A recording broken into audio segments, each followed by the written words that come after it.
Welcome again to Educator.com, and here we're going to do a little quick recap of The Most Dangerous Game. So, background on the author. First off, we got Richard Connell. Well, he lived from 1893 and 1949. Not quite as stellar as Ray Bradbury, but he is most famous for the short story you just read. Now, he was also a journalist and a screenwriter. Unfortunately, he didn't get a star, but he was still pretty famous and pretty awesome back in his day. About the book.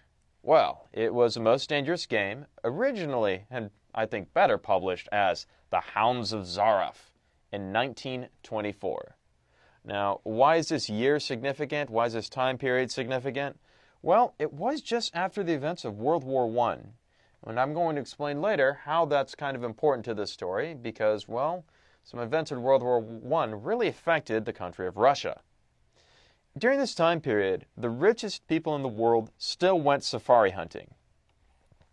Now, if Bill Gates or Warren Buffett went safari hunting and they bagged themselves a Bengal tiger, PETA and everybody else would be screaming at them and calling them terrible, terrible people. But in 1924, there was no PETA, and people still just hunted really, really important animals that are now endangered just for fun. This conflict of the story, which you've just read, has inspired a lot of movies and several television episodes. I can't even count them, but if you Wikipedia them, you're going to find them all. And you know what? I looked at Wikipedia, and I could still think of more. There are just so many TV series and so many movies that had the same theme of humans being hunted. So, let's go ahead and go straight into the story, and let's start with this opening prelude. This is going to be very, very important for the next couple lessons when we start discussing setting and theme. So, we got one hunter named Whitney, who's hanging out with his friend Rainsford. And Rainsford is talking about the best sport in the world. And for a hunter is the best sport in the world, amended Whitney, not for the jaguar. Okay, and Rainsford just says, "Don't talk rot, Whitney. You're a big game hunter, not a philosopher." That's a very, very important statement. It tells us a little bit about Rainsford and kind of how he approaches things and what he thinks is most important. I'll tell you what he doesn't think is important: philosophy. Well, maybe the jaguar does. And he says, "Bah, animals have no understanding. Even so, jaguars do fear one thing, the fear of death." So again, Rainsford continues, "Nonsense. This hot weather is making you soft, Whitney. Be a realist. Be realistic. Be normal. Get your head out of the clouds. The world is made of two classes, the hunters and the huntees. Luckily, you and I are the hunters." What do you think huntees means? Well, they are whatever's being hunted. Do you think we've passed that island yet? Okay, stop right there. What's important about this conversation? What stands out to you? Well, what are they talking about? They're talking about hunting. But Whitney sounds like he's kind of going into, well, kind of abstractions. He's starting to kind of think outside his own perspective, and he's starting to imagine the perspective of an animal. How does Rainsford react to this kind of conversation? How much does he care? What is his answer? "Hey, Whitney, you're a hunter, not a philosopher. That's a question for people with skinny arms." Very, very important. Please note that. Now, the first doorway is actually, well, not really a first doorway. It's our protagonist getting thrown into the ocean. So, he is thrown into the ocean, and he is desperately struck with strong strokes after the receding lights of the yacht. Where's this yacht going? Is it coming closer or is it going away? He stopped before he had swum 50 feet. A certain cool-headedness had come over him, and it was the first time he had been in a tight place, or not the first time he'd been in a tight place. So, a little bit more about Rainsford here. What kind of person is he? Is he somebody who panics when his life is about to be threatened? Apparently not. There was a chance that the cries could be heard by someone aboard on the yacht, but the chance was slender and grew more and more as the yacht raced on. He wrestled himself out of his clothes and shouted with all his power. The lights of the yacht became faint and ever-vanishing fireflies, and they were blotted out entirely by night. Now, I've said before that the first doorway in stories is usually when the protagonist makes some kind of decision to move the story forward. Now, you might be thinking here, hey, this guy has just been thrown into the ocean. He really doesn't have much choice. Well, actually, he does. He can keep screaming and trying to panic and trying to swim after the yacht, or he can do something else. In the end, what he decides to do is he, well, just goes and swims and swims and swims away from the yacht, knowing, I'm not going to survive if I go that way.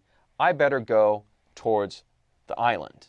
So, what perils and tangles of trees and underbrush might hold for him did not concern Ransford. He knew that he was safe from his enemy, the sea, and that the utter weariness was on him. He flung himself on the jungle edge and tumbled headlong into the deepest sleep of his life. So, let's kind of do a quick recap so far of the prologue and up until the end of Act 1. What do we know about Ransford so far? Well, we know that he's a hunter. We know he doesn't care much for philosophy. We know that he's probably very unsympathetic to the animals he hunts, and even if they do feel fear, he's pretty insensitive to it. Well, what are his values? What does this guy want out of life? If you remember from the writing course, I said that all human beings naturally desire to be happy. So what does Ransford want to be happy?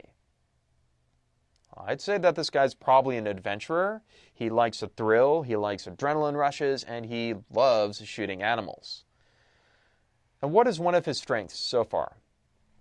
Well, there is one thing that I've noticed about him, and one of his big strengths is that he can make a cool-headed decision where most of us would just, well, pee our pants in panic.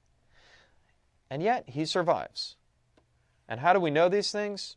Well, I'm going to let you kind of reread that section, and you think about it, discuss it with friends, and come back when you know the answer. Continuing on. The beginning of Act 2, Ransford is woken up by the deaf and dumb, and that just means can't talk. It doesn't mean, can't do math. Ivan, and he eventually meets General Zaroff. And this is how General Zaroff introduces himself, in a cultivated voice, marked by a slight accent that added with precision and deliberateness. He said, "Hey man, how you doing? Hey, what's up, bro? Welcome to my island." Doesn't talk like that. "It is a very great pleasure and honor to welcome Mr. Sanger Ransford, the celebrated hunter, to my home." Wow. And he's got a slight accent. English isn't even this guy's first language. What do we know about this guy so far? "I've read your book about hunting snow leopards in the Tibet, you see," explained the man. "I am General Zaroff." What do we know about this guy? How does he carry himself? By the way, what does Ivan do? Well, Ivan just obeys and walks away. So, let's get some more description of General Zaroff. Ransford's first impression was that the man was singularly handsome, and second, there was an original, almost bizarre quality about the general's face. He was a tall man past middle age, and his hair was vivid white, and he had thick eyebrows and a pointed military mustache, and his eyes were black as night from where Ransford had come. His eyes, too, were black and very bright. He had high cheekbones, a sharp-cut nose, and a dark face. Finally, most importantly, he had the face of an aristocrat. And he was used to giving orders. So what do we know about General Zaroff? Well, we know that he's not a peasant, and we know that he is an aristocrat. Now, if you guys remember from, kind of our little, etymology and, root words thing, what aristocrat means. Aristos, well, what does that mean? The best. Crat, crassy, government. So if somebody is an aristocrat, well, they believe the very best should run everything. Let's continue. Let's talk about this guy's house. It was medieval magnificence. It suggested a baronial hall of feudal times with oaken panels. It had a high ceiling with refectory tables where 40 men, that's what 20 means, could sit and eat. About the hall were the mounted heads of animals, lions, tigers, elephant, moose, bears, and larger, more perfect specimens that Rainsford had never seen. At the great table, the general was sitting alone. Okay, so we know a couple things about this guy. Not only do we know this guy is very well moneyed, but he lives alone, yet he still doesn't mind showing it off. This is very, very strange. He's got a room full of 40 people, but he's there all by himself. This is unusual. So why do you suppose he has such a big room? Now, he continues, General Zaroff, by offering Mr. Ransford a cocktail. He suggests that the cocktail was surprisingly good, and Mr. Ransford noticed that the table appointments were the finest crystals in China. Okay, so I think that we're kind of getting the message here. This man, he's very, very wealthy, and he's very, very formal, and he's a perfect gentleman. Would you like a cocktail, sir? So, as they were eating the broach, the rich red soup with whipped cream so dear to Russian palates, General Zaroff said, "We do our best to preserve the amenities of civilization here. Please forgive any lapses." What, in your opinion, is General Zaroff's definition of civilization? What does he think it means to be civilized and to be comfortable? Think about that for a moment. Now, he continues on, and this is what's something very interesting about General Zaroff that is not like Mr. Rainsford. This is how he speaks about himself and kind of how he speaks about his view on life. We might say that he's speaking about his philosophy on life. God makes some men poets. He makes kings, some beggars. Not General Zaroff. He made me a hunter. My hand was made for the trigger, my father said. He was a very rich man with 250,000 acres in Crimea, and he was an ardent sportsman. Okay, so we're learning a little bit about how he views himself, and he's pretty conscious of what kind of guy he is and why he's there. Now, here's that important part where I told you that this book took place in 1924. After that debacle in Russia, I left the country, for it was imprudent for an officer of the Tsar to stay there. Okay, imprudent, not prudent, meaning not wise, not safe. General Zaroff is the master of understatement here when he says debacle in Russia. In Russia, at the end of World War I, there was nothing less than a violent, anarchistic, bloody revolution. There were literally people in death squads hunting people like General Zaroff because they were Cossacks. For no other reason other than they were Cossacks, they were being hunted and killed. This was a very, very crazy, insane time. And yes, if you were a friend of the Tsar, you were probably going to get your head cut off or killed or murdered or have your property taken from you. It was a very, very violent time, more than just a debacle. Many noble Russians lost everything. I luckily have it invested heavily in American securities. I shall never have to open a tea room in Monte Carlo or drive a taxi in Paris.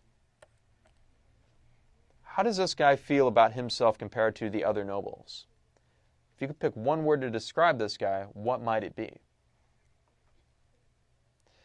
So, I was lying in my tent with a splintering headache one night when a terrible thought pushed my way through my mind. Hunting is beginning to bore me. Well, so we've gone over Rainsford values. So what do we know about General Zaroff's values? Well, we know that he kind of values money. He's very, very proud of himself that he, escaped when other people didn't. Also, he tends to talk in pretty abstract terms. There is a large section where he's explaining his philosophy on life straight to Rainsford. I haven't cited this section, but I'd like you to go ahead and read it again and see if you can tell me where it is. And what does he want in life, and why? Okay, well, he doesn't manage a tea room. He doesn't spend his days driving a taxi. What does this guy do all day? I'd say once again that he's proud and confident, And in this section, we can see a few things he's proud and confident about. Well, why don't you tell me what else he is proud and confident about? Finally, imagine yourself in this position, alone on the island, being fed food, being fed cocktails from a guy like this. Do you trust this guy? I mean, it's up to you. You could tell me if you trust this guy, why or why not.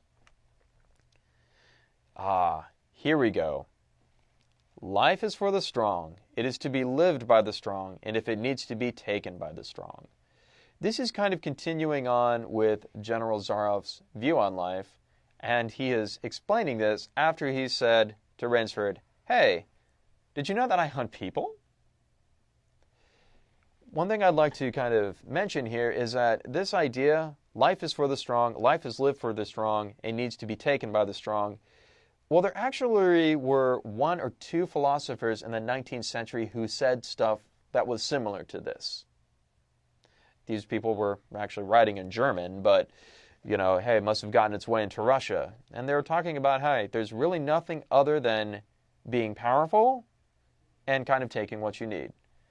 If you've ever seen Pirates of the Caribbean, Curse of the Black Pearl, it turns out that our friend Jack Sparrow kind of thinks this way too. But I'd ask you a quick question. Do you think Rainsford has ever read any of those previous philosophers in the 19th century that evidently General Zaroff has thought about? So here we go. Let's just go over the antagonist and the protagonist. Rainsford is a hunter, but he's not a philosopher. I'd say General Zaroff is a hunter and a philosopher. And who's our antagonist? Who opposes our protagonist? Well, obviously at this point, it is, in fact, General Zaroff. Now, one thing that's kind of special about the antagonists, and especially when they're villains, is that the antagonist is often the hero's shadow. So what I mean by that is that the villain and the hero do not just oppose each other, but they are connected in some important ways. So, here are some examples from outside our story. We got Darth Vader and Luke Skywalker. Well, father and son, there's their connection. Voldemort and Harry Potter. Well, we got, Voldemort has part of his soul in Harry Potter, and then there's all this big prophecy and people and parents dying and stuff like that. Yeah, they're pretty well connected. And then finally, we have Rainsford and Zaroff. Now, I'd like to mention here, they have more in common than simply the fact that they're both hunters. And if you read closely and kind of pay attention to the prelude, you'll see it. So, your assignment for this story is to write a short written response, 250 to 350 words. And you know what? If you go to 500, I won't complain. So, answer one of the following in your essay. Does Rainsford's perspective on life as a hunter change at the end of the story? If so, how, why, or why not? General Zaroff is a survivor. How is he a survivor? And finally, the real challenge. Compare and contrast General Zaroff and Rainsford. What do they have in common, and how are they different? So, before you go on, go ahead and reread The Most Dangerous Game, write your short answer response, and I hope by now you understand the role of the protagonist and the antagonist and the shadow that connects them. Thanks for using Educator.